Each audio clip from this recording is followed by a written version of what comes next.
15 segundos é para estar transmitindo no YouTube também. É muito provável que o pessoal do YouTube vai receber a notificação. É muito provável que entre um Candangos aí.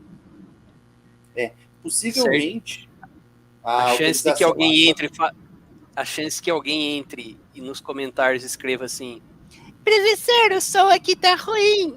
Clica o Alt F4. Aí você não mande tomar naquele lugar, mas já pode falar para ele que já é hora dele ir buscar a mãe dele. Já terminou o horário dela.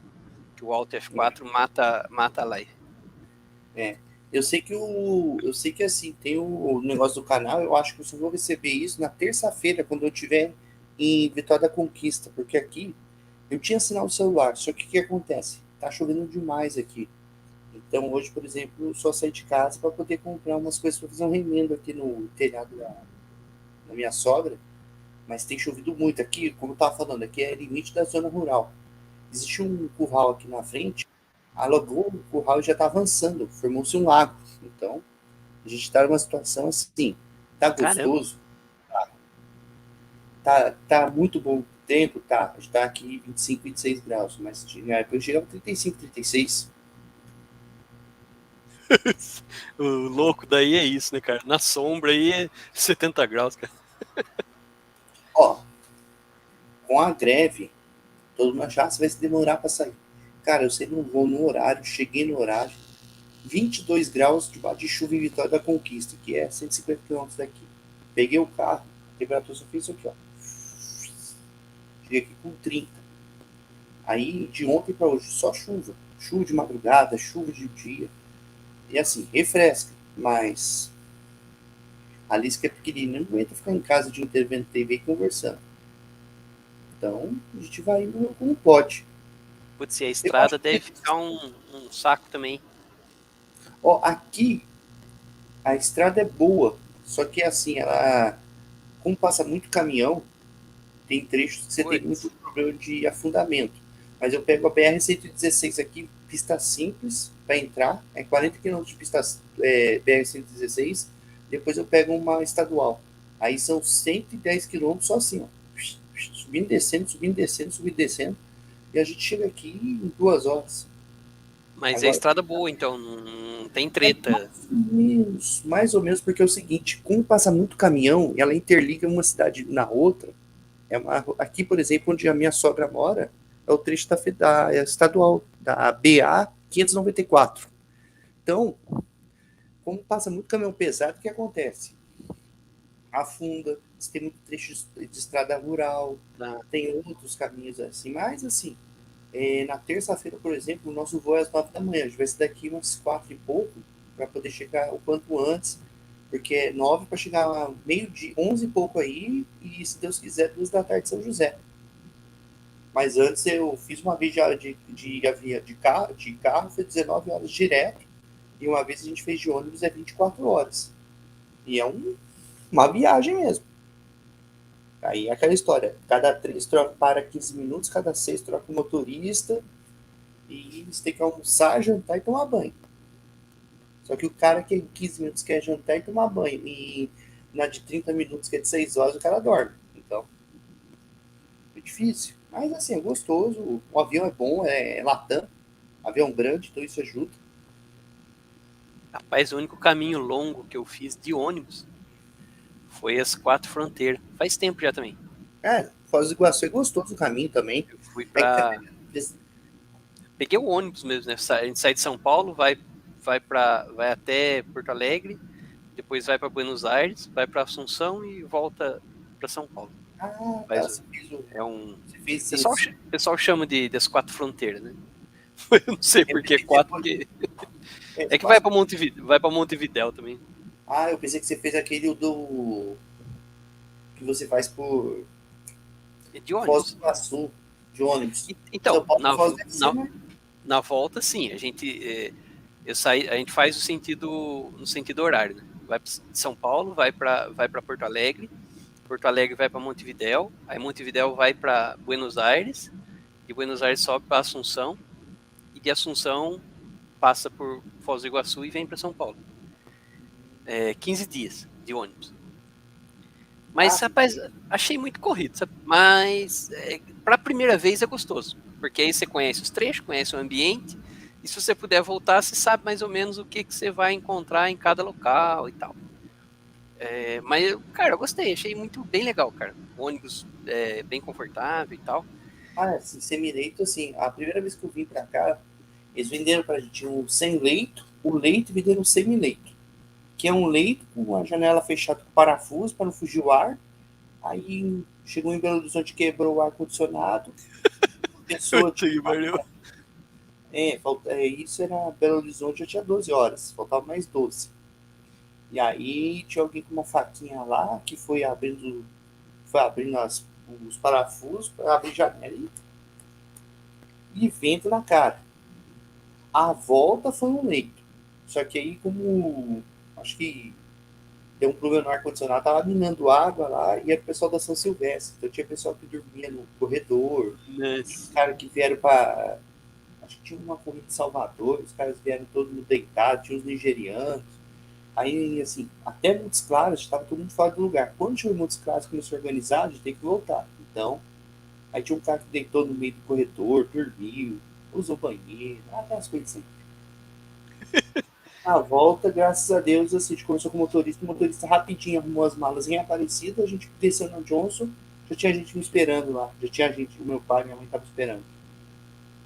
Mas assim, Então, melhorou muito aquilo porque a questão dos aviões. Antigamente era passareta, agora é TAM, Latam e Gol que fazem o voo.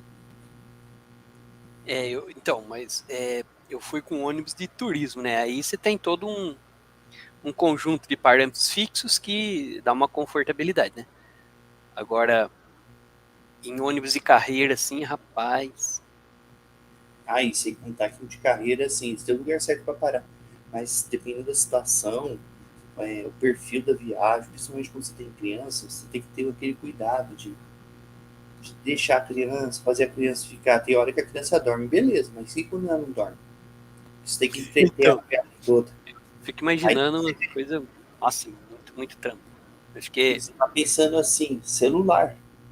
Criançada agora que você não é de celular, que é uma coisa que vicia muito, o que ela faz? Ela fica, uma hora acaba a bateria, tem gente que não tem o carregador, tem ônibus que não tem carregador, aí tem vídeo, tem não sei o que, não é toda companhia de ônibus. Eu tava vindo no aeroporto de Guarulhos lá, tem Wi-Fi, tem USB, tem tudo. É, 1 hora e 15 de viagem. É assim, né? rapaz, o ônibus é um troço que eu não.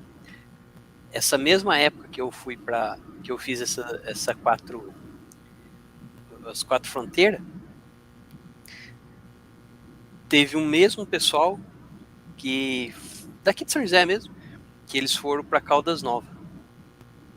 E eles iam passar em Capitólio e depois ir para Caldas Novas. Até Capitólio. Beleza, cara? Todo mundo concordou que a viagem bacana, boa, estrada, estado de São Paulo e tal.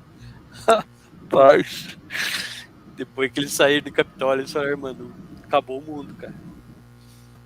Muita Por causa do bagunça, tiro. muita treta na pista, briga, tentativa de assalto. Não chegaram a assaltar, Porque mas assim, tentar. por exemplo, você tá vindo aqui, certo? Você tem a BR-116, que é o trecho até de São Paulo até Rio de Janeiro, que é pista dupla, tem acostamento, tem uma estrutura legal. Só que quando você começa a subir ao trecho acima, a 116 vira pista simples. Então esse trecho tudo que eu passei aqui é o que vai até para Natal, é pista simples. Tem anel viário, tem acesso, mas é aquele negócio. Aqui tem muito caminhão. E caminhão, quando dá um acidente, para tudo. Se der colisão, normalmente é colisão frontal.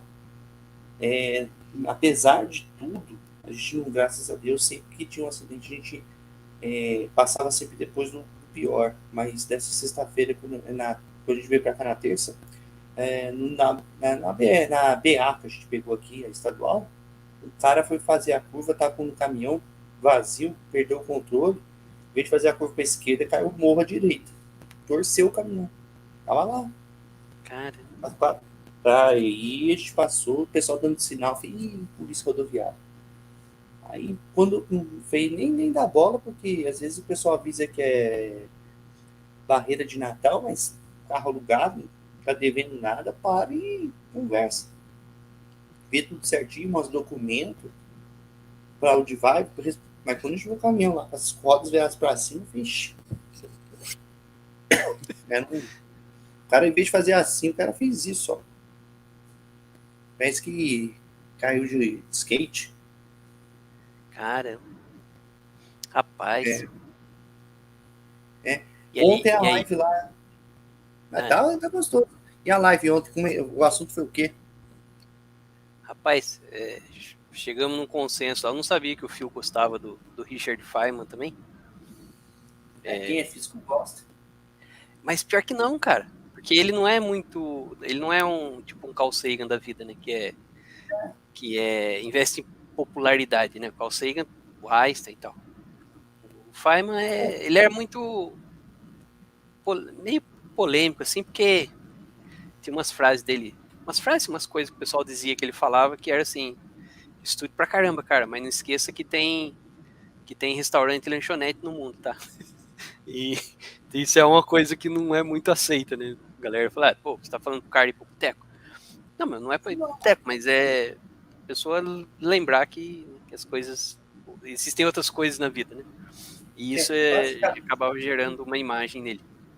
mas Mas eu, basicamente também, se eu a gente gosto for demais dele, olhar, cara. tem um livrinho dele chamado Física em 6 lições, que eu tenho ele em casa em algum lugar perdido. Ele é bem curto, assim, por sinal. Mas até se a gente for ler. Acho que você tem o resumo dele. Não, é um livro que, assim, foram as palestras que ele dava, e ele Isso, então. transformou em resumo. Isso, então Muitas os vários resumos. Aí conceitos. existe o curso de física dele, que é o Lecture's Note. Isso, Esse exato. livro deve ter perto aí das 1000 páginas. Isso, era o coletâneo, só que o pessoal reduziu até porque a ideia é transformar, é explicar a É, física de uma forma sensata e. Sensata não vou dizer a palavra, porque eu acho que sensatez não cabe aqui, mas você explicar a física de uma forma o que ele, agradável para quem o entende que um ele porquê. falava era que se você não conseguir. Isso ele falava direto mesmo. Você pegar os discursos dele, rapaz, nossa, cara, eu gosto muito dele, estudei demais ele, cara. E boa parte das aulas dele que tem frase, que tem conversas com ele sempre repetia que se um conceito que você desenvolve não dá para ser explicado para um leigo, é um leigo que queira aprender, não é um leigo Zé Ruela, um leigo que queira aprender. Se não der para explicar para um leigo, é porque tem coisa muito errada ali. E nesse aspecto eu concordo com sensatez, né? Ele desenha o conceito de tal maneira que, cara, tem que ser explicável. E você, quando tá falando, você tem que ter aí o jeito de explicar. Eu não sabia que o Phil gostava dele. Até porque você, qualquer área independente, principalmente em ciências exatas, você tem que. É, eu lembro aqui um vídeo do Leto, que eu vi até no Instagram do Leto Vacar. O cara, 7/8, vou cortar pizza e vou comer 5/8. 5/7 de pizza, alguma coisa assim. O Leto fala, você não pode pensar pizza, você corta um pedaço de 4, pedaço de 6, pedaço de 8, pedaço de 12, pedaço de 16. Você não pode abstrair. Em um caso, complicar, quer dizer, porque quando você vai para Quem ciência chega, exata, quem chega numa pizzaria e pede 7 quartos de uma pizza, né, cara? O exato, garçom isso. sai com a gente nas costas, né? E aí você pensa assim, se você vai explicar alguma coisa, apesar de todo aquele negócio em ciências exatas, a forma que você explica, porque hoje, pessoal, nós, eu, você, o Fio, o Alfredo, podíamos ter um outro professor que contextualiza. Hoje é todo professor que contextualizar aquilo que você vê com aquilo que existe, até por um motivo. Se você não contextualiza, o cara começa a fugir um pouco daquelas muitas conversas que nós tivemos no passado, fora de live, mas ao vivo. Para que eu vou usar isso? Aí tem piadinha, tem tudo mais, mas o cara, quando ele não consegue parar e olhar qualquer ciência exata e da natureza, e olhar assim com um olhar profundo e falar, puxa, eu estou vendo alguma coisa ligada a isso, eu estou vendo alguma coisa nesse sentido. E ele não começa abstrato, a procurar investigar o porquê das coisas, ele vai ficar no mesmo. Pegando o exemplo que você falou do Feynman, que disse, cuidado que no mundo tem lanchonete e restaurante. Existe muito lanchonete e restaurante. Talvez a fala dele, se a gente for traduzir desta forma, é que se você não usar o conhecimento que você tem, você vai ter que trabalhar de outras formas para sobreviver. E hoje o que acontece é que a gente quer muita coisa mastigada, mas ninguém quer saber o porquê. Ninguém quer investigar. Hoje, vou dar um exemplo. Um aluno que vai fazer um trabalho de conclusão de curso. Não tem mais aquele negócio do volume de 100 páginas, 200 páginas. Porque o professor gosta de quantidade. Não, o professor gosta de qualidade. E hoje a gente está passando por um tempo que as descobertas são muito poucas, mas as melhorias são muitas. Nós estamos numa época que a gente está estudando, está melhorando aquilo que já foi feito. Você não tem mais, assim, olhando hoje, descobertas muito recentes. Essas descobertas vão ser laureadas daqui a alguns anos, ou quando alguém não chegar, que antes de ser uma descoberta, alguém chega e acha alguma coisa para contrapor ou melhorar. E hoje você vê que o mercado, ele perde um pouco disso do cara. E o cara tem que usar o que tem. Apesar que, acho que um texto que eu li na BBC Brasil no Instagram, que você trabalha em 3 ciclos. O primeiro ciclo, que é o fundamental, é o da descoberta, do aprendizado. O segundo, que é o ensino médio, é a curiosidade. O terceiro é a aplicabilidade. Então, ainda nós temos uma certa dificuldade de colocarmos o porquê das coisas já no ensino médio. Podem falar da pandemia, mas é que a nossa estrutura tem que ser uma estrutura que motive o cara a buscar a curiosidade. Não é questão apenas ser o questionador. É fomentar o curioso. Aquele cara que pode pegar, puxa, não estou falando para misturar ácido forte com ácido base forte. Não. Se eu começar a ler, começar a buscar no quebra-cabeça a peça que encaixa. Porque isso que faz a diferença depois. Mas eu estudei física, eu vou fazer jornalismo. Que bom, mas aquele negócio que você buscou lá atrás, que você fermentou, vai te ajudar. A gente sempre conversou, particularmente aqui dizendo, diversas vezes buscamos aí que o conhecimento que nós tínhamos de mundo, a forma de ver as coisas, a forma de conhecer, a forma de entender fora da área de atuação da gente, fazer uma diferença gigante. Se você estudou humanas e quer saber um pouco de exatas e o que isso pode te agregar, eu acho fundamental, por exemplo. Mas, por outro lado, se você aprofundar muito, você esquece outros pilares que podem ajudar na sua formação de pessoa. Isso é uma coisa extremamente importante. Por isso que é importante, ao meu ver, a gente conversar de tudo. Mesmo que a gente seja leigo, mas a gente é amado por curiosidade. E essa curiosidade leva a gente em muitos lugares que a gente nem imaginava. Mas é louco porque esse conversar de tudo, de fato, é verdade. Concordo com isso. Eu só sempre tomo cuidado de aquilo que está fora da minha formação básica, eu sempre aviso que não é o que eu estudo, não é o que eu tenho evidências para falar de, né? Mas eu já vejo que, rapaz, de uns 15 anos para cá, pessoa que se fecha num tema, né? Pessoa que fala só sobre o que ela fez, cara, tá frito, porque não vive. E você diz uma coisa aí, mas tem uma formação que foge um pouco do meu leigo. Humildade existe em qualquer lugar. Você falar que não sabe não quer dizer que você é um menos. O nego fala zero esquerda, a gente fala menos. Ser humilde não significa ser subserviente, né, cara? Isso é um negócio muito louco que a gente tem que separar. Tem outro detalhe. Quando você é humilde, significa que você quer aprender. Mas quando você fala, puxa, eu não sei, mas eu quero aprender, beleza. Mas eu não sei e não quero aprender, você está se fechando no mundo. Isso é uma coisa que até mesmo você me disse agora há pouco, nessa live, network. Você falou comigo umas 12, 13 horas sobre isso. No momento que você quer aprender, você está criando network. No momento que você quer buscar conhecimento, você está buscando network. E isso não significa dizer que você é menos que alguém não saber. Você está aberto a discussões. E lembrando que a gente tem uma capacidade assim, de aprendizado que a nossa, em teoria, está começando a cair com a idade. O nosso cérebro não processa tanto. A gente começa a ficar mais lento, a gente começa a ficar mais cansado. Mas também não vai encher a criançada de um monte de coisa, para elas também ficar tudo perdido. Porque criança também tem que ter uma saída, brincar, se divertir.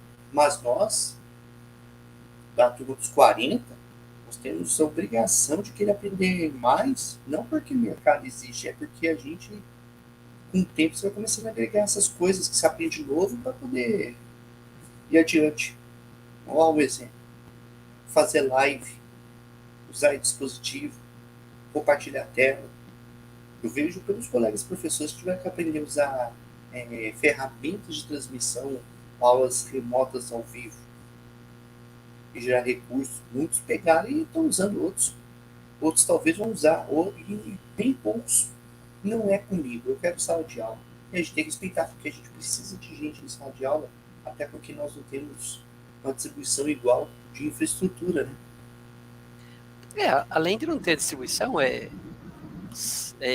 não consigo imaginar existem pessoas do mundo digital que eu conheço que se tudo pudesse ser online, para ela seria bom, ela ia querer. E eu não comungo com isso. Não, aí de novo é a frase do meu querido Richard Feynman: estude pra caramba, cara, mas não esqueça que existe restaurante e lanchonete. E a hora que você fala do tudo online, dentro dessa frase dele, a lanchonete e o restaurante foi pro brejo, porque é para ser tudo através dessa telinha, e não dá. Tem coisa que a formação, se você não fizer experimentos, se você não tiver contato sensitivo, se você não tiver contato concreto, esquece, cara, você nunca vai ser um profissional completo, você sempre vai ter suas dúvidas, e o perigo é que às vezes essa dúvida pode ser na hora que você está operando alguém numa maca de operação. Então, eu não consigo conceber um mundo completamente digital. Eu acho que isso pode acontecer. Bom, eu sou cientista progressista. Pode. Não tem problema nenhum com aceitar se isso acontecer. Mas, cara, você acha que isso é bom? Hoje não acho bom. Hoje, online, EAD, todo esse conjunto de palavras que lembram esses trabalhos online, eles são bons, são maravilhosos, são excelentes, mas dentro de um contexto de você já teve uma interação com o mundo real. Por exemplo, algumas coisas que me acontecem, já me aconteceram, isso antes da pandemia até. Eu dou risada e tal, mas sei lá, porque eu gosto de enxergar o mundo aí com mais simpatia. Mas eu percebo a gravidade do procedimento. Tem pessoas que não conhecem alguns animais e algumas coisas que são completamente do nosso cotidiano. Tem pessoas que sempre tomaram café com leite, mas não fazem a mínima ideia de, no mundo real, de onde vem o leite. A vaca está na geladeira, né? E aí, isso é uma piadinha bonitinha, simpática, legal, bacaninha, mas o reflexo disso é muito louco, cara. Eu não consigo imaginar, eu não sei, eu não tenho certeza se existe algum ser humano hoje, com menos de 30 anos de idade, que sabe fazer uma TV. Eu não sei se tem. Vão existir vários seres humanos que conhecem o processo de produção, que sabem mexer em algumas máquinas. Mas tem um monte de coisa hoje que é feita completamente dentro de um procedimento maquinal, dentro de um procedimento de máquinas. Se você observar... Aí a pessoa vai assim falar, então, dá para fazer tudo EAD, porque para eu participar de um processo de produção, eu preciso simplesmente de ter as noções computacionais disso. Bom, mas se você precisa só das concepções computacionais, você só precisa apertar botão, nem vá para a faculdade, porque ela não faz sentido nenhum para você. O objetivo é que você saiba fazer, você tenha uma ideia muito clara de como fazer a TV, se você for da área de eletrônica, de engenheiro eletricista e tal. Esse contato é que eu acabo olhando e concordo com você que a gente não tem estrutura, e aí eu vou mais longe ainda. Além de não ter estrutura, opa, tudo bem, Wagner? Boa noite. Beleza aí, cara? Além da gente não ter estrutura, eu acho que o fundamental também cara, não esquece que o mundo físico tem que existir, cara. Você tem que... Tem algumas coisas da profissão que você tem que fazer. E eu acho importante valorizar o seguinte, você tem que pensar que nos fundamentos é a convivência social, a troca. Não é porque eu estudei engenharia, eu sei mais ou menos que você estudou físico, mais ou menos outro que estudou outra coisa. São coisas que permitem que a gente avalie, né? Porque se você for observar, o grande problema hoje que eu noto é que ninguém vê que quando você mecaniza, automatiza alguma coisa, o ser humano deixa de fazer A e vai fazer o B e o C, ele vai fazer um upgrade. Eu conto a história bem rapidamente das colheitadeiras. Antigamente, as mecanizadas. O cara hoje que operava manualmente uma colheitadeira manual, hoje o cara sobe um nível de falar inglês, fazer um manual e está operando uma mecanizadora com ar-condicionado. Então, as coisas, assim, deixando bem claro, não é que vai existir um mundo 100% virtual, mas também um 100% real. Nem vamos falar do 100% híbrido. É aplicável mediante situações. E essas situações que têm que ser vistas. Você tem várias pessoas fazendo ótimos e excelentes trabalhos em ambos os campos. Mas são necessárias que elas vão existir. Por quê? Existe a questão de distância, existe a questão desse acolhimento, permite que você abra espaços. Não dá para dizer, por exemplo, durante a pandemia, se tem muito caso, por exemplo, das aulas remotas, atendimentos médicos remotos, psicológicos remotos, existe. Mas existe também uma coisa que a gente tem que ter, a questão humana. Porque por mais que você tenha robôs que trabalhem em processos de seleção de currículo, você tenha robôs que possam tateando situações, a gente nunca pode esquecer. Antes de mais nada, existem pessoas, essas pessoas que fazem parte da sociedade. Essas pessoas que vão construir os elos fundamentais na construção do pensar e do desenvolvimento. E não vou dizer só tecnológico, é humano, social. Entendo que a questão igualitária é uma questão de muito tópica. Mas quando você começa a entender que há uma necessidade de distribuição e necessariamente de conhecimento, isso é fundamental para abrir caminhos para que cada solução dentro do seu local possa ser sanada.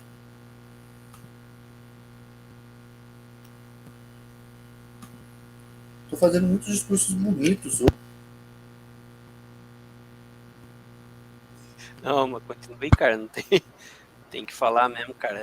Tô ficando muito filosófico. Bom, a gente é gerador de opinião, né, cara? Mas, cara, eu entendo que a gente não pode perder isso, não, cara. A gente tem que fazer isso e fazer muito isso.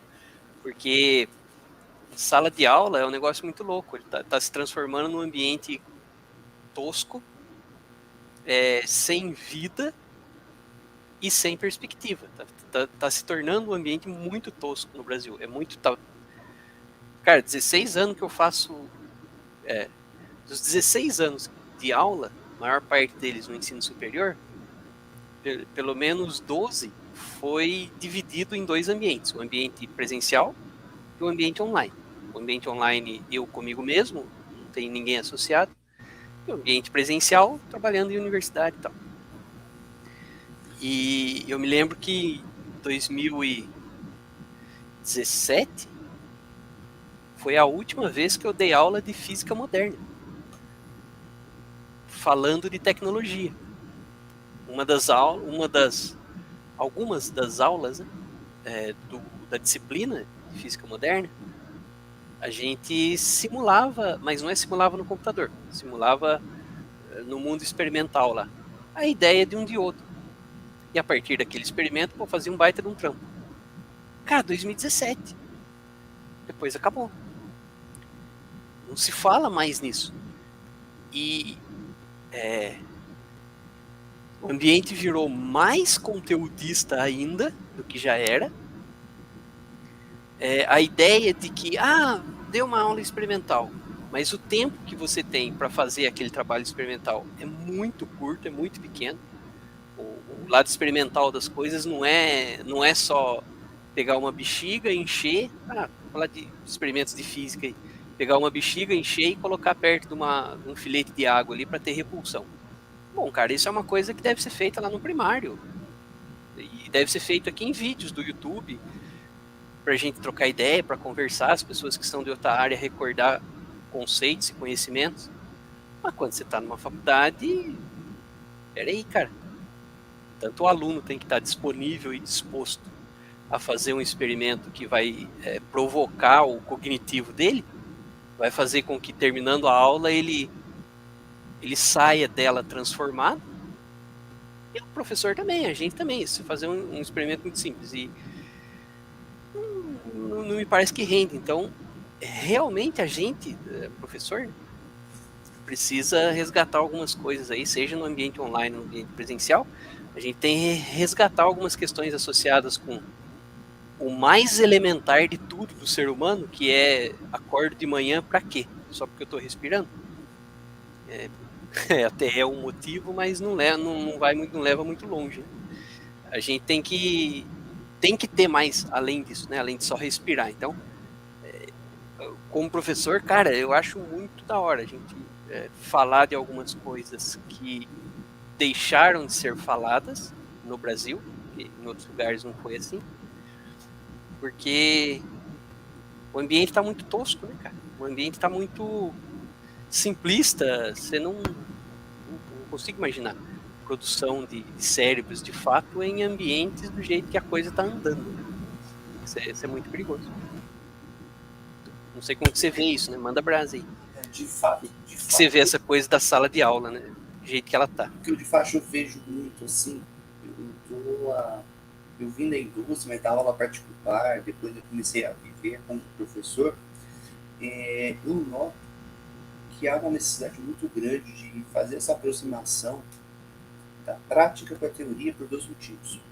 Eu não estou dizendo para você ser um prático, eu sempre brinco que a gente não pode ser aquele dentista bem antigo que aprendia na prática, a toco dor de dente, não é nada disso.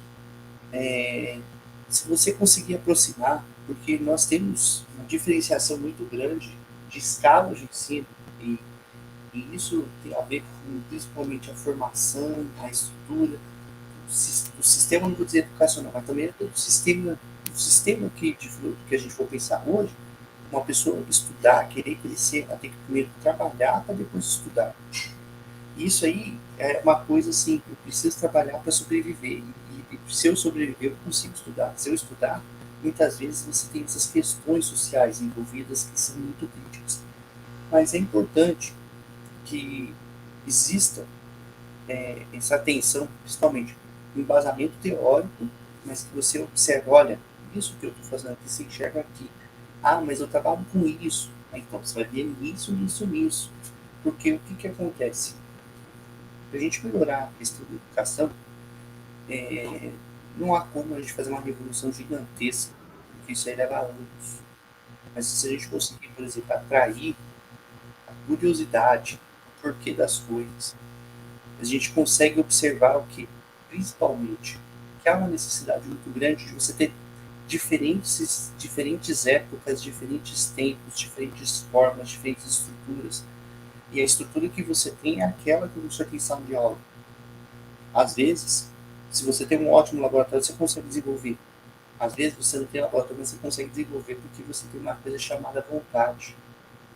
E aí você tem uma turma que tem curiosidade, você vai correr atrás. Porque a curiosidade é a curiosidade. Você tem uma turma apática, você vai deixar de fazer? Não, você tem que fazer. Às vezes a apatia de uma turma vem daquela curiosidade que eles nunca tiveram.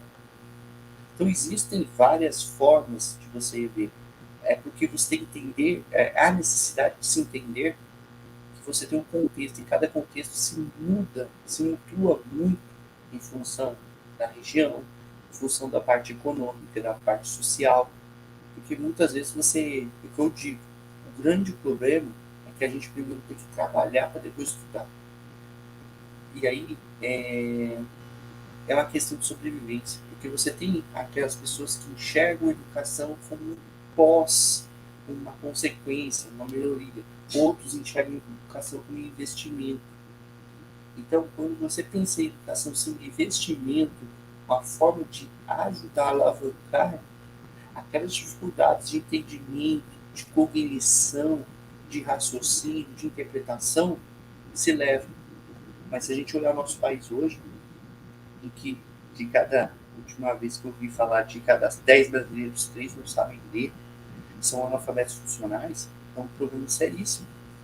Porque existem casos que eu conheço de cunho privado que as pessoas não tinham essa base, mas elas tinham uma coisa: eu quero que meu filho seja melhor do que eu quero que meu filho possa subir um degrau. E quando esse filho olha para o neto daquele primeiro, pô, o meu 10 é o 1 dele, o meu 10 é o 0 dele, ele vai começar daqui para cima.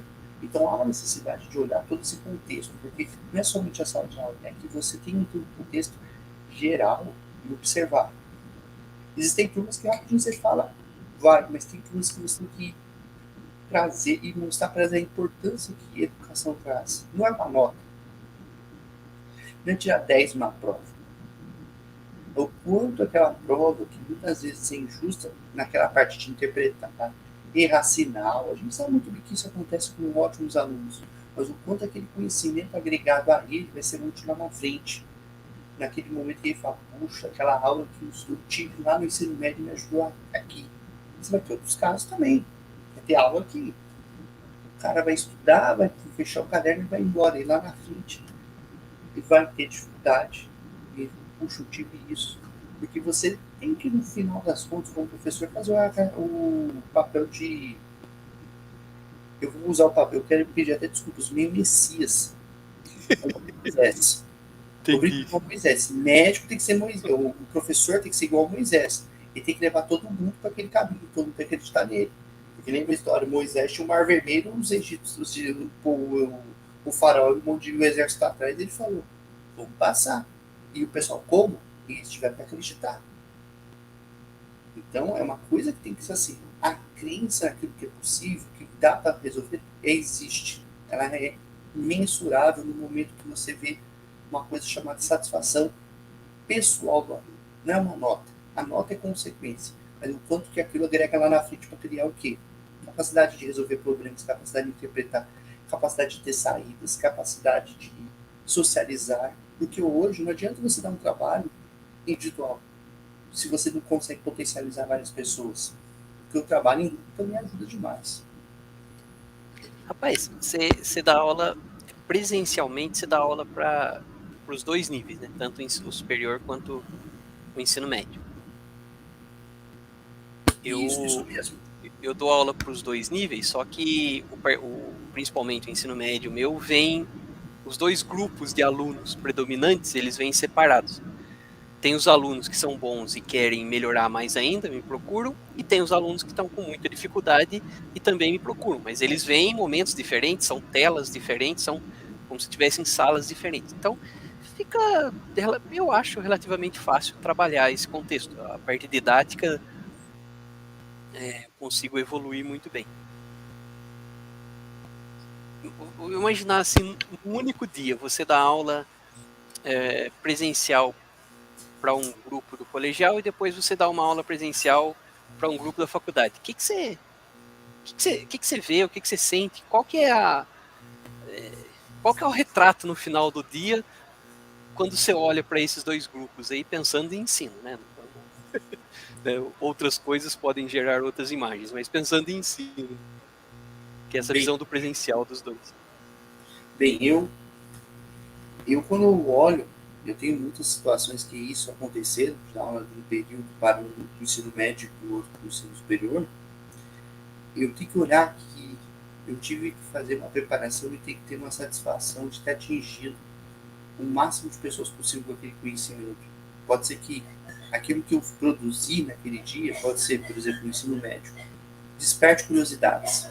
Então, por isso que você tem exemplos, você usa recursos, formas de pensar, tem animações, simulações. Eu posso aplicar o mesmo em super? Posso, mas tem uma forma de aplicar.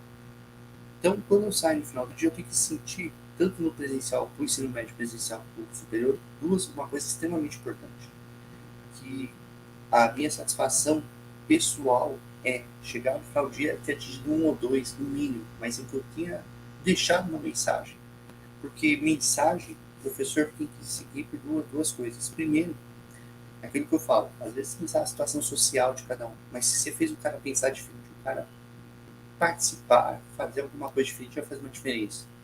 Isso você vê muito em ambos. Por outro lado, quando você olha para o ensino médio, você mostra, olha os caminhos que você vai ter para percorrer. Aquele negócio da curiosidade.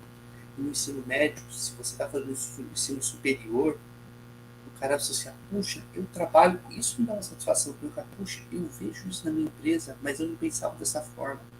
Puxa, eu vejo os caras fazendo isso, eu não pensava dessa forma. Sabe, quando ele começa a satisfazer com esse tipo de coisa, a real necessidade dele, ele fala assim, puxa, eu realmente, no final do dia eu consegui chegar nesse nível. Então isso é uma satisfação muito grande. No caso, é despertar a curiosidade e mostrar há caminhos, há formas, sabe? Parece um pouco romântico, mas você dá um espaço para a pessoa poder buscar outro, porque ela tem que ser melhor do que aquilo que ela aprendeu. Isso é importante, porque isso ela mostra que você deu instrumentos para abrir caminhos, sabe?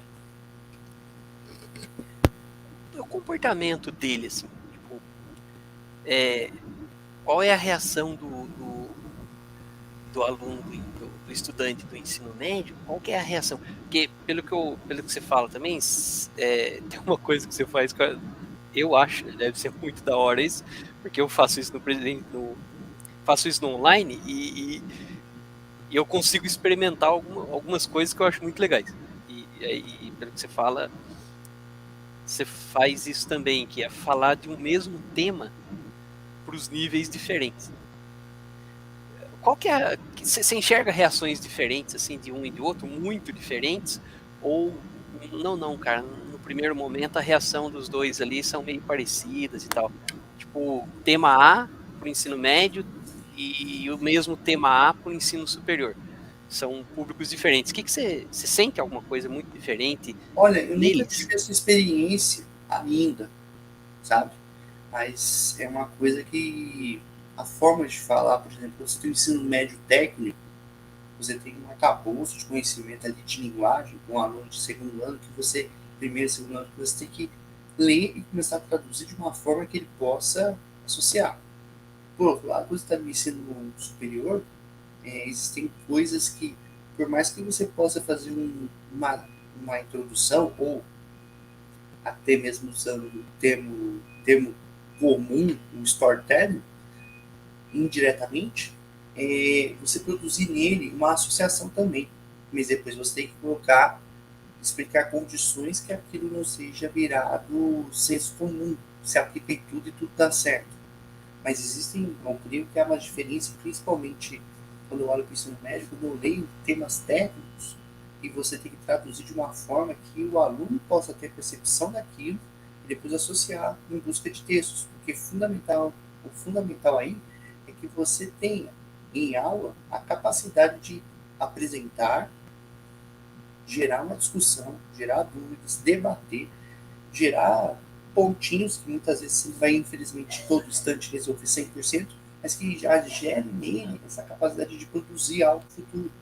Isso é fundamental. Então, por exemplo, se você vai usar uma aula, por exemplo, como eu tive uma oportunidade de fazer um projeto usando o portfólio para a apresentação de um produto, um serviço, um pessoal de curso técnico de administração, quando você tem uma ideia de fazer um motor Stirling para você estudar conservação de energia,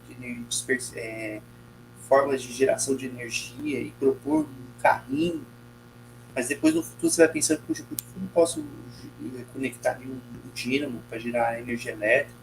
Você começar a despertar essas curiosidades, isso permite a você ter essas aberturas, mas de fato eu nunca tive experiência de um mesmo período tratar de assuntos diferentes, mesmo assunto em turmas diferentes, mas pensando de certo ponto, é a forma que você representa isso em condições que os alunos possam ter a capacidade e a oportunidade de aprender. Rapaz, eu acho muito louco isso, porque sempre dei aula em ensino superior para pessoas, a maior parte, né, da sala de aula que eu me deparei, sempre com pessoas que já estavam trabalhando em algo. E eu utilizo muito, eu gosto de uma teoria, um modelo de ensino que se chama andragogia. Basicamente é o nome que se dá à forma de você ensinar um ser humano adulto. E ela, fundamentalmente, ela chama de adulto a pessoa a partir dos 20 e poucos anos. Mas eu nunca pude ir a fundo, assim, também nunca me interessei por fazer uma especialização em educação e ensino, utilizando a andragogia, não sei nem se é possível fazer isso, porque realmente nunca fui atrás. Mas as vezes que eu fiz esse trabalho de dar aula para um grupo do ensino médio, mas as aulas minhas todas online, para um grupo do ensino médio, e chegar no ensino superior, eu falo no mesmo dia porque na memória da gente vai estar, a sensação vai estar mais forte ali, só por isso. Mas quando eu fiz isso, cara, tive uma sensação muito estranha. Não chega a ser ruim, mas é muito estranho. De que os dois reagiram exatamente do mesmo jeito. E aí eu dando aula, bom, tenho aí minhas habilidades de bom, a fluência em sala de aula e tal, mas acho que a fluência até permite essa percepção muito louca. Falei, caramba, meu, eu tô falando com essa galera que tá na faculdade, curso superior, mas estão tendo uma reação muito parecida com aquele grupo lá do ensino médio.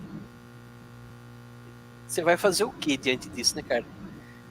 E aí eu sempre ficava, no final da aula, né, eu sempre ficava pensando, até hoje não penso nisso, por isso até que eu tô dividindo essa dúvida com você pra gente conversar aqui.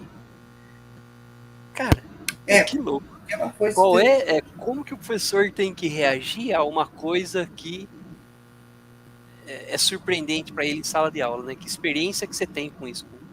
Ter que resolver uma coisa que é inexperiente, que é uma coisa que é surpreendente em sala de aula. Você achava que ia acontecer isso, aconteceu aquilo.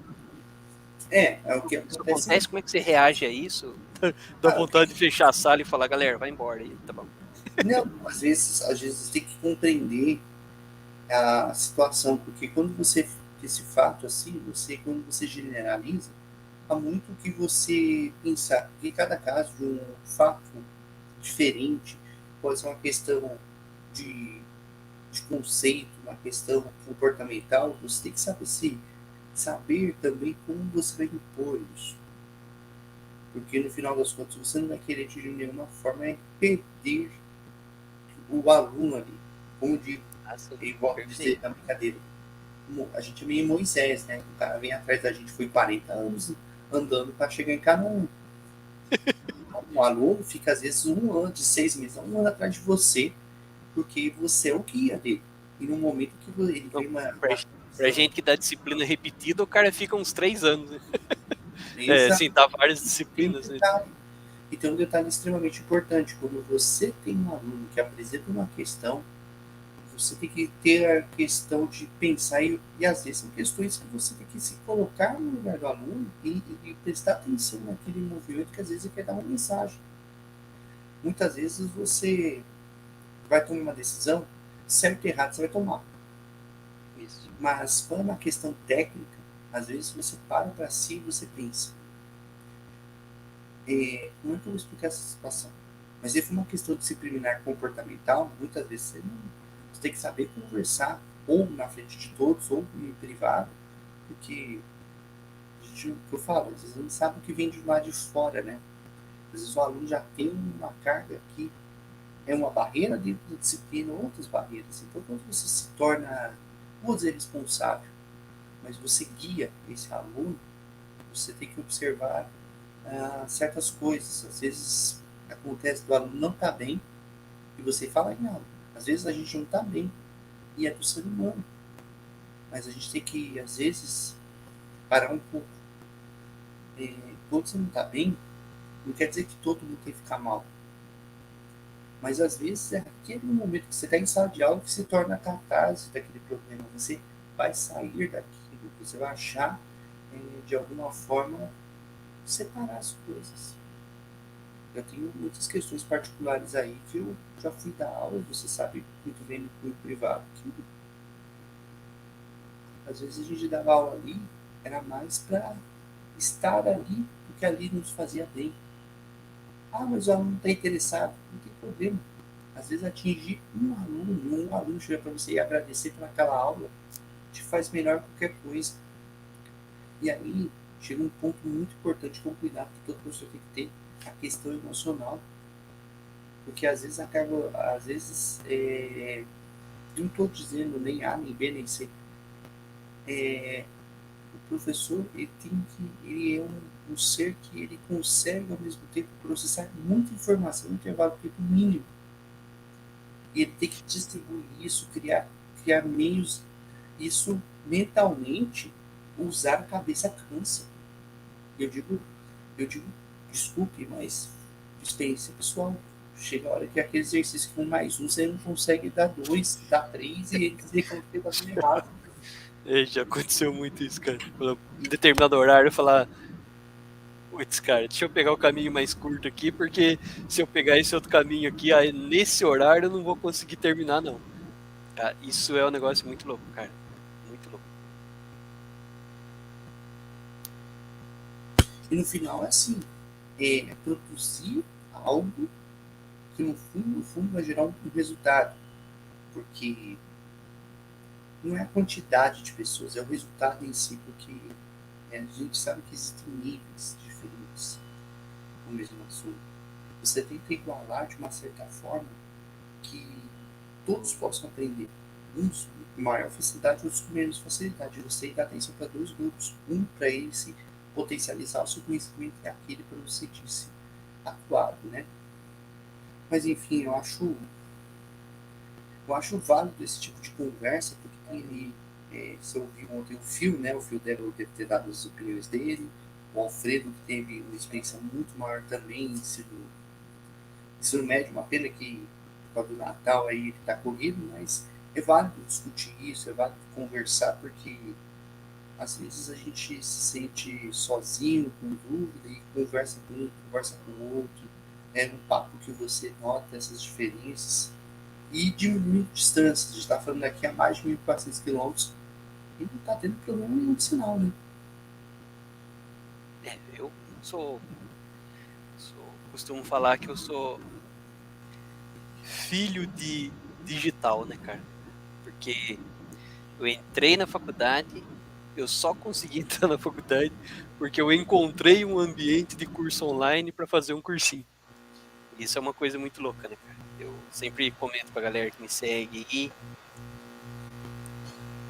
pessoal que participa das postagens lá, que fica conversando, eu sempre falo pra eles, galera, uma coisa muito louca que vai demorar, cara, vai ter que acontecer muita merda pra eu falar mal do online, pra eu falar mal do digital, porque, cara, eu acho que até hoje existe o Telecurso 2000, só que não é mais gravado, né? Existe o que foi gravado, não tem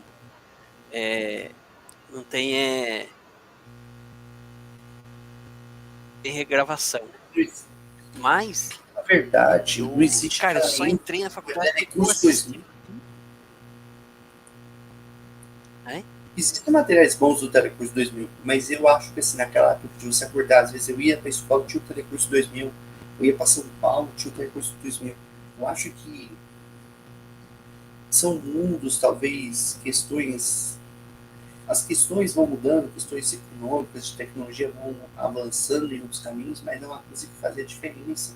Então a gente ia começar a trabalhar, tinha que passar no telecurso para depois trabalhar. É uma forma também de incentivar, porque aquele cara que às vezes precisa de uma instrução, de uma melhoria de conhecimento para ele poder melhorar ainda mais. O cara é aquele negócio. É pôr fé no cara que o cara sobe. Isso que encanta um pouco de ser professor. É você ver que há pessoas que correm atrás, pessoas que se dedicam, se interessam, mas que só precisam de um incentivo, e esse incentivo é fundamental. Nós fomos incentivados muitas vezes até de forma contrária. Você vai fazer isso? Putz, sabe? No final das contas, as nossas escolhas são nossas. Se você escolheu, é porque você acreditou naquilo. O que a gente não pode deixar de acreditar nas nossas crenças pessoais, nossas crenças profissionais. Mas eu vou fazer uma faculdade que dê dinheiro. Quem dá dinheiro é banco ou mãe. Diria que eu acho que pai e mãe só, viu, cara? Porque banco ele Banco dá, central, mas cobra banco caro pro central dá inferno. dinheiro. O Banco Central dá dinheiro. O Banco Central emite nota. Então, assim, faça aquilo que, independente for, seja diferente, seja, sabe? O que é difícil? Às vezes é que a gente está tanto tempo fazendo as mesmas coisas, a gente acredita dessa forma.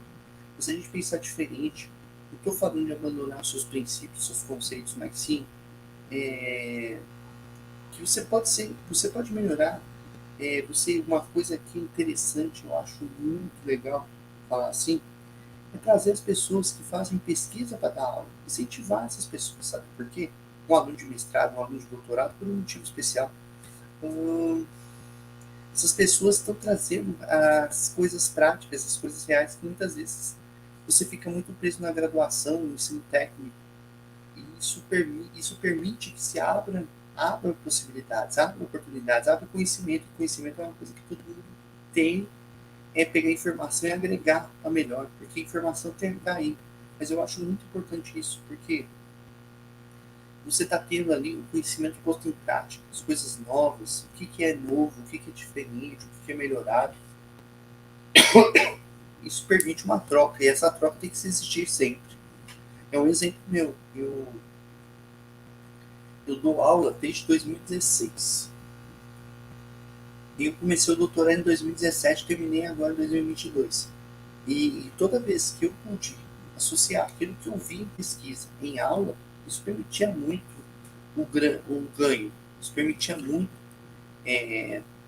trazer um aluno para perto e falar, olha, você pode fazer isso por causa disso. Isso nossa, é um ganho fenomenal. O que você fez no doutorado, Romão? Bom, eu produzi painéis de eucalipto usando uma mudança de uma fórmula de adesivos sem a presença de formaldeído. Formaldeído é um composto cancerígeno, muito comum também em chapinha de cabelo, mais comum nesses adesivos de fenol, de formol. E isso é um agente muito agressivo quando você está muito exposto ao longo do tempo. Então eu usei um adesivo. Não é qualquer plástico polímero que tem ele, ou é? Não. É todo formaldeído, tudo que gera formaldeído, tem uma classificação. Tem o formol, tem o fenol, todos esses formaldeídos, as colas comuns assim, colas de formaldeído usadas em imóveis. E a ideia foi basicamente fazer um MDF livre de formaldeído. E o produto principal é a água. Putz, não tem um aqui. Não, até tem um aqui perto, mas não vai ter jeito de eu mostrar, porque eu teria que pegar a mesa e levantar ela aqui. Não vai ficar muito elegante isso, né? Esses agregados de formaldeído, esses móveis... Isso, você pega um guarda-roupa aí, tem aquele cara com aquela fitinha lá, é aquele material lá. Na verdade, aquela fitinha de detalhe é chamada fórmica, mas é o compensado. Você tem forma de agregado. Que tá dentro dela. Isso. Você pode fazer em lâmina, você pode fazer em agregado, em particulado, onde você prensa em pressões e temperatura, você libera o formaldeído. Então a ideia nesses 5 anos foi desenvolver usar um adesivo já utilizado, mas com algumas melhorias, para produzir painéis. Os painéis você pode cortar, você pode fazer prateleira, você pode fazer cama, você pode fazer porta, pode fazer fundo de guarda-roupa. Não, fundo de guarda-roupa não, você pode fazer qualquer outra coisa em particular. Se o cara quiser também, não tem problema nenhum, né? Pode não ser, talvez pode não ser bom.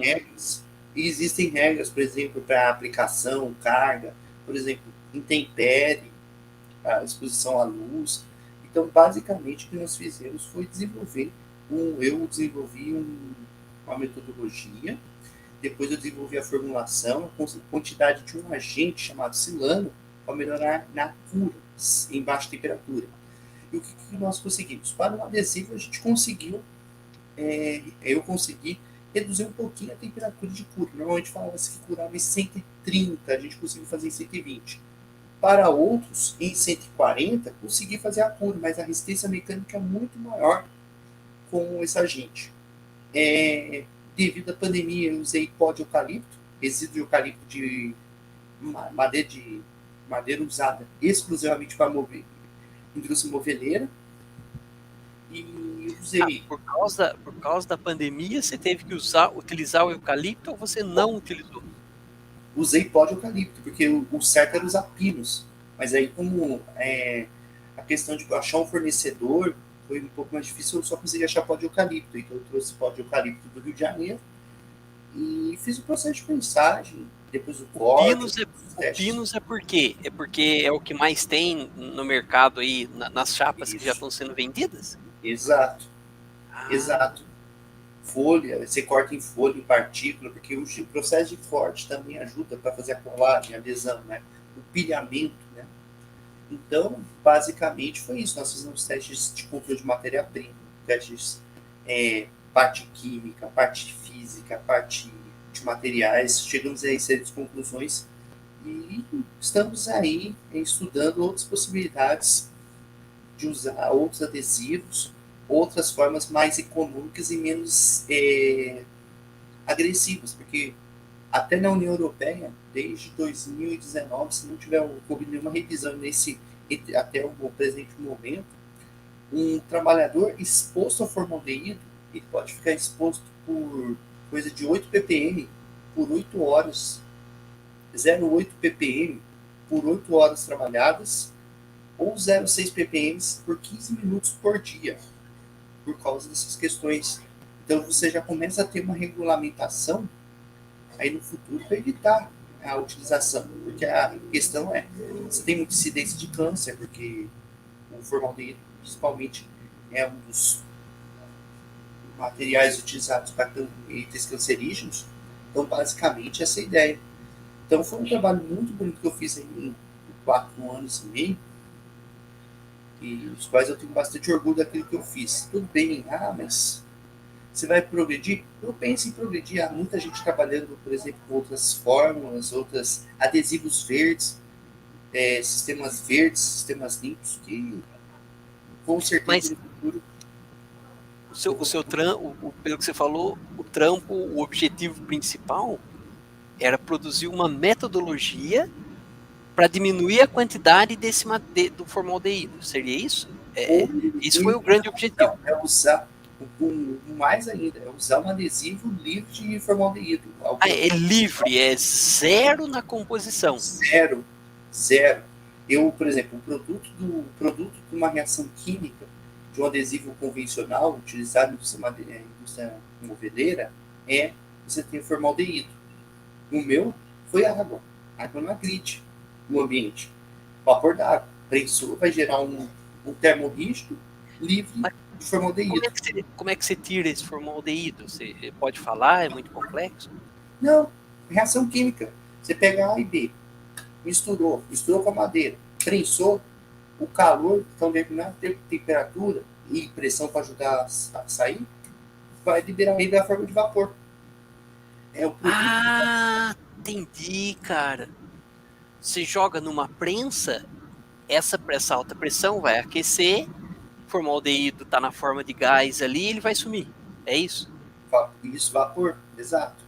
No caso aí. Agora tem uma outra pergunta legalzinha, cara, que me veio aqui na mente. As chapas suas viraram febre, o mundo inteiro tá usando, o Romão tá viajando para toda a galáxia, levando as fórmulas de uma chapa sem formaldeído.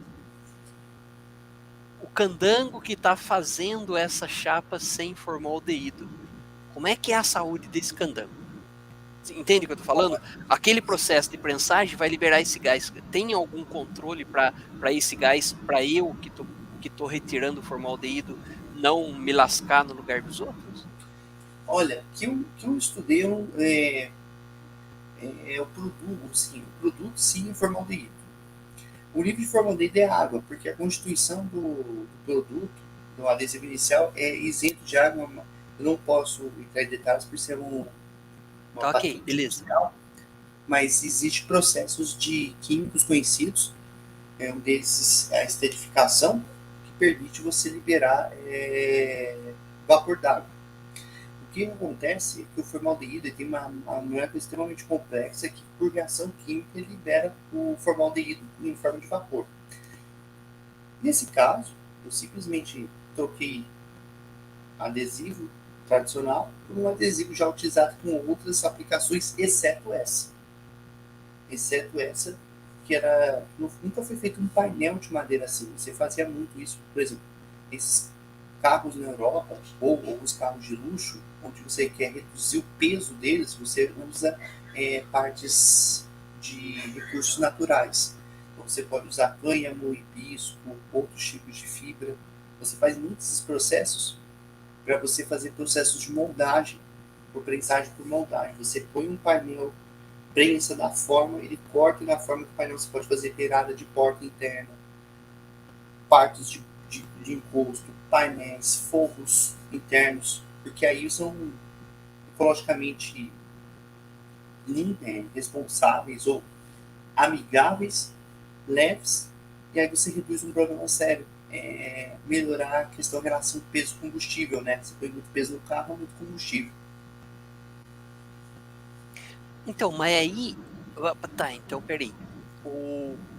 A placa que você. A metodologia que você desenvolveu, você já utilizou um material que estava sem formaldeído ou durante o processo teu? Você estudando lá na Unifesp, lá trampando, fazendo lá os Paranauê, você tirava o formaldeído do material ou já vinha para você um pó de madeira sem o formaldeído? Essa que é a O minha pó dúvida de, agora. tá. O pó de madeira era lim, vindo proveniente de resíduo da indústria moveleira, e o adesivo que eu usei é livre de formaldeído, zero. Ah, tá. Então a ideia foi, o que eu tenho que fazer para melhorar a prensagem, a adesão, a coesão entre particulado de madeira e o adesivo. Primeiro foi a Tá. questão da mistura, a homogeneizar. E segunda coisa, que foi uma coisa muito interessante que eu fiz no meu trabalho, foi o miolo, o centro do painel, ele chega na temperatura de prensagem. E aí que eu conto uma experiência que eu fico bastante orgulhoso, porque primeiro eu fiz uma simulação, simulando a transferência de calor da superfície até o miolo. E depois eu estava com umas dúvidas, e foi durante uma aula de transferência de calor em massa que eu pensei na hora do modelamento, do método de modelamento que eu podia fazer, depois eu fiz no papel e guardei. Da hora. Isso foi importante para achar as constantes. Depois eu fui estudar a questão da uniformidade da madeira, por que o calor específico muda, a condutividade muda, existem parâmetros para madeira, longitudinal, mas como a gente considerou tudo isotrópico, ficou um pouco mais simplificado. Aí tem a questão da convecção, que depois nos foi apontado a importância de você estudar um pouquinho de transferência de calor, estudar estatística, poder validar aquilo, isso que depois você vai passando pro dia a dia pro cara, ó, eu sei que uma coisa acadêmica é quando você põe em produção, você tratar de estatística, você responder com números, perdas, ajustes, fazer apontamentos, indicadores de produção. Você usar modelamento matemático, uma coisa simples, pensar em miolo, tem que chegar na temperatura de ideal que você deseja. Como é que você chega a isso? Quanto tempo você gasta? Nessa simulação, você fazia o quê? Você simulava a temperatura você calculava a temperatura no centro da chapa a partir da pressão que se aplicava? Isso, aqui em cima é o prato quente, embaixo o prato quente. Então, quando eu apertava, pressionava, eu tinha que saber que o miolo, o centro do painel, tinha que chegar na temperatura aqui de cima. Então, tinha a temperatura inicial, tinha as condições Para você da mistura. esse chegar na temperatura, que o centro chegasse na temperatura de cima, era para você poder afirmar que ele estava homogeneamente térmico, seria isso? E com garantia de cura. Porque eu não posso, eu ia começar com a temperatura de cura aqui de, vamos supor, 150. Não é o valor da minha tese, mas se fosse 150, quanto tempo levaria daqui da superfície para chegar aqui no meio, no centro, a 150. O 150 graus tava em cima? Exato. Porque eu Mas, quando cara, 150 graus, segura. no Segura ignita, 150. no ignita a madeira? Bom, não é madeira que tá aí, né? Então, aí tem uma outra coisa, não era só madeira. Segunda coisa, antes de eu fazer qualquer coisa, eu fui fazer um ensaio térmico, eu fui fazer uma análise térmica para entender quais são os pontos de degradação, principalmente da lignina. Então, eu fiz uma análise térmica prévia, 150, e foi menos 150. Então, normalmente eu fazia quanto tempo levaria? De 150 para Putz, chegar mas aqui. 150 graus em cima, cara? Ô, Que Sandro, se eu falar para louco. você que tem, e se eu falar para você que tem painel, os painéis, tem painéis aí que chegam a 170, 180, mas a pressão é gigantesca. Para liberar a água mesmo, para não ter porosidade. É pra sair até a alma da madeira. É para ficar a fibra e o miolo dela sair tudo. A indústria moveleira é uma coisa que você trabalha muito com produtividade. Mas como você vai ter que começar a ter restrição, você tem empresas que já estão voltando a falar de uso de madeira em vez de usar particulado com essas colas, você começa a ter alternativas, né? Oh, mas aí que você tá falando de um negócio, então, que é muito louco, cara. Que é produzir colante green. Faz sentido essa frase? As Adesivos, palavras cola green. é, Faz sentido isso, é, quimicamente falando? processos, digamos assim, processos limpos, né? Processos verdes. Então é green processing, podemos dizer assim. Green Tá, production, green produção process. verde. Mas, por exemplo, a cola ser desse jeito. Porque aí eu fico imaginando o seguinte: se você pega uma cola que é desse jeito, e você pega uma madeira que já passou por esse processo de limpeza do formaldeído, aí Não, se junta a madeira com esse você corta, por exemplo, você pega a lasca da de uma madeira resíduo, qualquer. madeira qualquer. Vamos supor, toda ela de pinos. Pega aquele Tá. particulado, mistura com adesivo, faz todo o processo de mistura, seca um processo prévio de secagem para tirar a umidade de água. Normalmente esses adesivos você tem que melhorar a trabalhabilidade dele com madeira, colocando um pouco de água, espera tirar a água, um tempo em estufa, tira uma bolacha, põe isso numa prensa dentro de um molde e tchum, prensou. Nessa hora que prensa, vai estar querendo tirar o formaldeído. Se Ou for não? processo tradicional, sim, mas no nosso caso é sem formaldeído. No caso de vocês já estava sem. Sim, mas o Tá. processo, existem processos que o cara simplesmente passa a cola, põe uma chapa na outra e psh, Esse como se processo fosse tem o alta pressão. formaldeído arregaçando lá. O formaldeído está arregaçando lá no painel. Exato. E você tem que aumentar a pressão e a temperatura para que possa ocorrer a cola e a adesão. Porque você quer o quê? Você não quer que descasque, que delamine, você não quer que frature, você quer um processo altamente coesivo entre partícula, adesivo e partícula. Na pressão ambiente, esse formaldeído nem sonho que é liberado. Ele vai Em função liberando da aos poucos. temperatura, por exemplo. É? É igual assim, é um processo difusional. Em baixa temperatura, ele vai sendo aos poucos. Mas como é um processo químico ativado por temperatura, aumentou a temperatura e ele vai. Porque eu fico imaginando o seguinte, cara. Processo não. Eu fico imaginando essas chapas convencionais que não passa pelo processo de green. Ou seja, tem formaldeído lá dentro. Aí eu tenho aqui um guarda-roupa em casa e esse guarda-roupa é das 8 da manhã até as 2 da tarde, o sol fica batendo nele. Não, esse Existe a processo vai possibilidade do formaldeído sair dali? Não, Aquele... ele já foi curado. É feito toda a mistura para garantir a cura. O que acontece com o tempo é que, dependendo do seu móvel, a quantidade, a exposição interfere. Temperatura, radiação, até vou fazer aqui, estou falando, temperatura, radiação, umidade, contato da água direto, principalmente, a pessoa vai lavar, passa um pano, isso aí vai degradando. Então, depende muito da aplicação. Existem adesivos que são resistentes a intempéries externas, ou os internos que você não tem efeito de radiação muito grande. E aí você vai ter que ver a utilização. Porque uma das coisas que você tem que considerar é reduzir o custo e aumentar a produtividade, certo? Ok. É, um interesse industrial, perfeito. Mas, E aí, tá, pode falar aí. não, pode continuar. E aí você tem que só observar o seguinte: qualquer móvel, é, ele só vai manter sua qualidade se quando bem cuidado. Não adianta falar, ah, mas o meu é duradouro. Se você ficar lavando ele, jogando água, por exemplo, no pé dele, ele vai começar a inchar. Inchamento, água, madeira gosta de água, ela incha. Você cria a ligação de ponto de hidrogênio ali por causa da superfície da celulose e vai inchando, vai degradando. Isso é normal. Se você pega um móvel mal pintado ou exposto à radiação, ele vai degradar. Isso aí faz parte. Então, por exemplo, a, a, a maior parte dos painéis que a gente tem hoje em dia aí nos móveis de classe média aí que são feitos desses painéis, esses caras, eles têm o formaldeído armazenado lá dentro deles ou eles não têm? Você Não não tem. sabe disso? Ah, não Não, tem. não tem, porque no processo de prensagem eles já são liberados.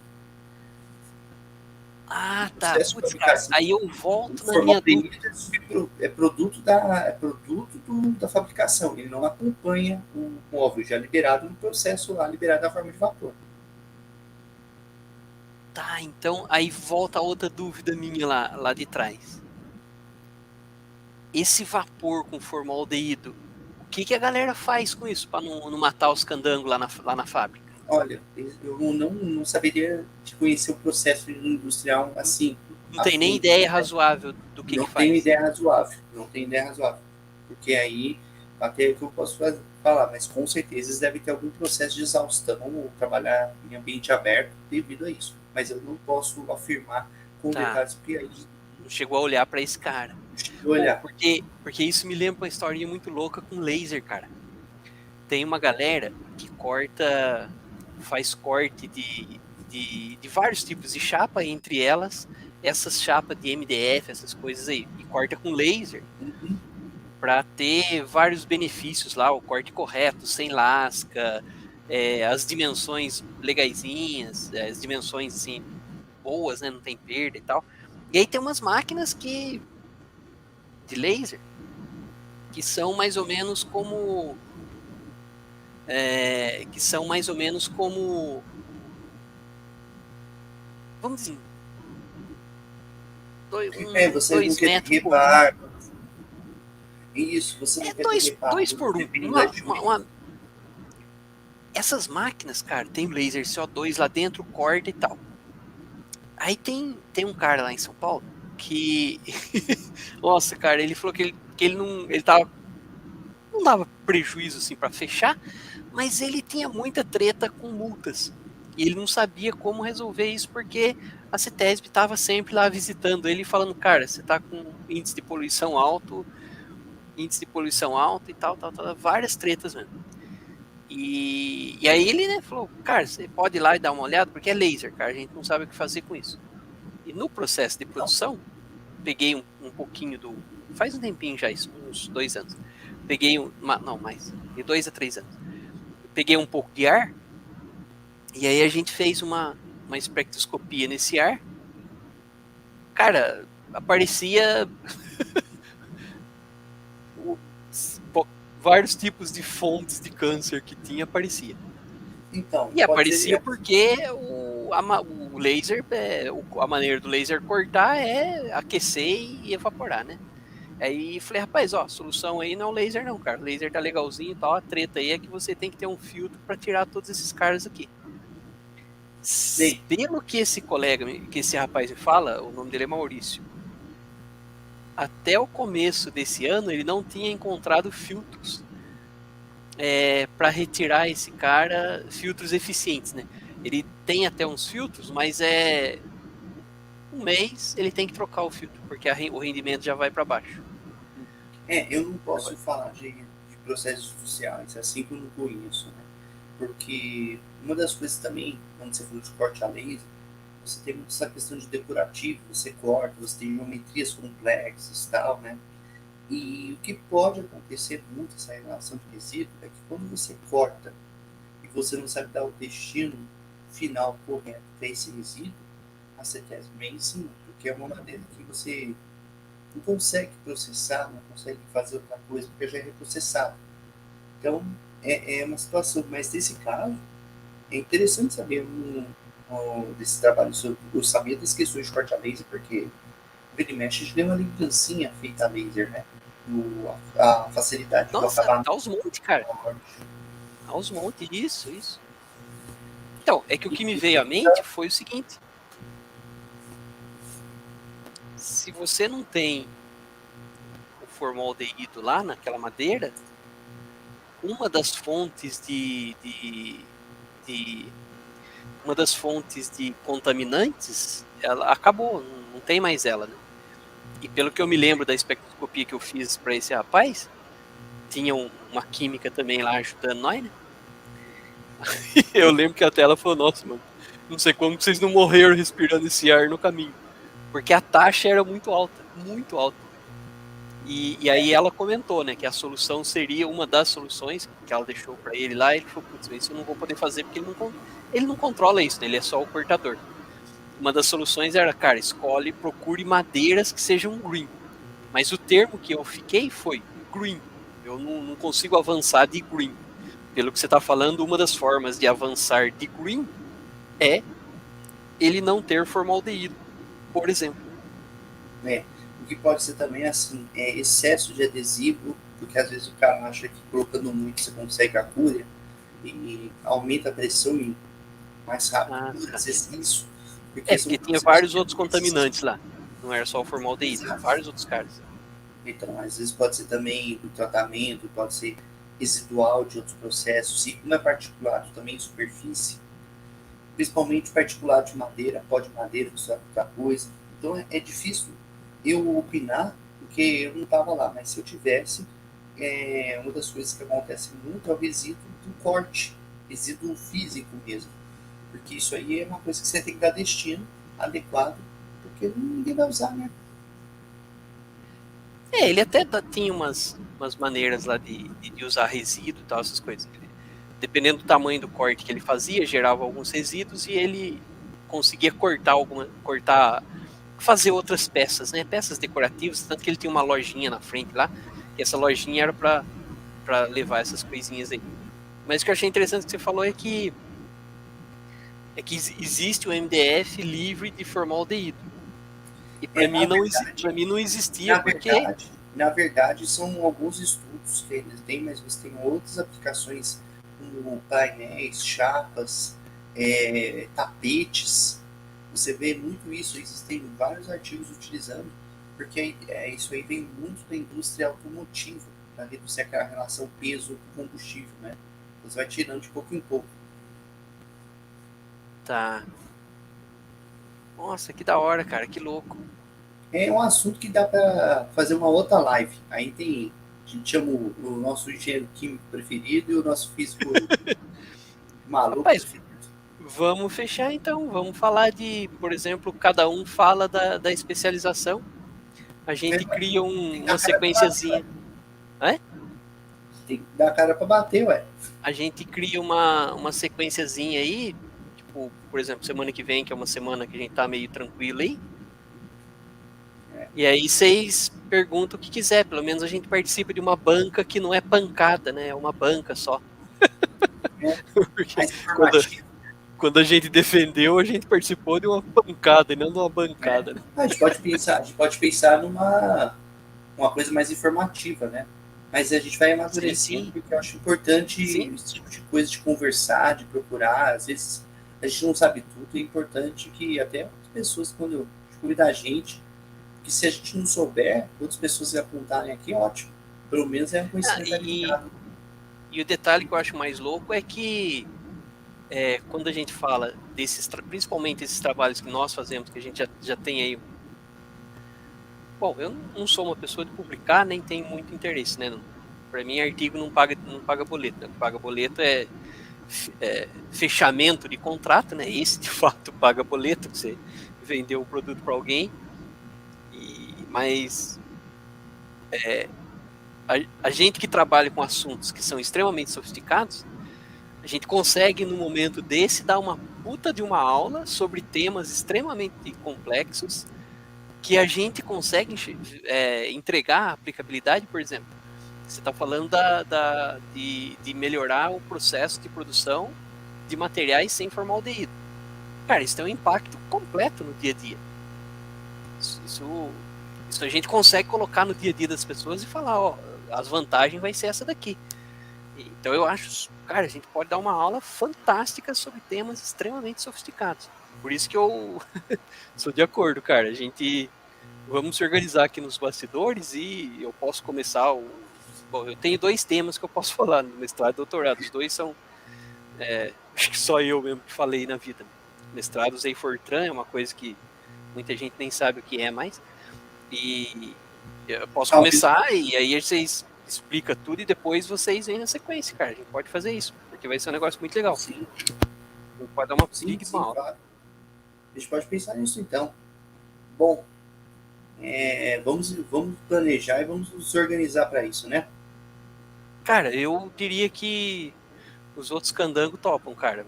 Vamos fazer isso sim. Semana que vem a gente faz isso. Cada um fala da especialização em um dia. E aí vocês arregaçam e fazer pergunta. A gente só vê as datas certinho. Ah, sim, a gente organiza. Isso. Vamos organizar a data. Acho que você já tá querendo dormir aí já, né, cara? Não, minha sogra, coitada, ela até 5 da manhã, ela limpa a casa e ela, coitadinha, tá dormindo, já vai dormir. Eu tô na casa dela. Não, tranquilo. Mas, Sandro, obrigado pela primeira. Pelo menos agradeço os 3 espectadores presentes aqui. Rapaz, na verdade teve bem mais. É que esses 3 estão... Obrigado mesmo, pessoal. Esses 3 estão... os que se registram aqui, mas a galera que passou aqui, pelo menos está contabilizando aqui 32. Opa! Já meu lindo rosto e meu penteado 2023 faz a diferença. Cara, seu penteado tá dando ibope aí, ó. Eu vou ver depois a live com carinho. Sandro, obrigado pelo convite, viu? Estamos aí, cara. Vamos fazer mais. E vários mais, cara. Se Deus quiser. Vontade não falta. Galera, é isso aí. Obrigado quem participou aí, gente, quem viu, quem tá vendo. Vou deixar vocês. Um abraço. Falou aí, galera.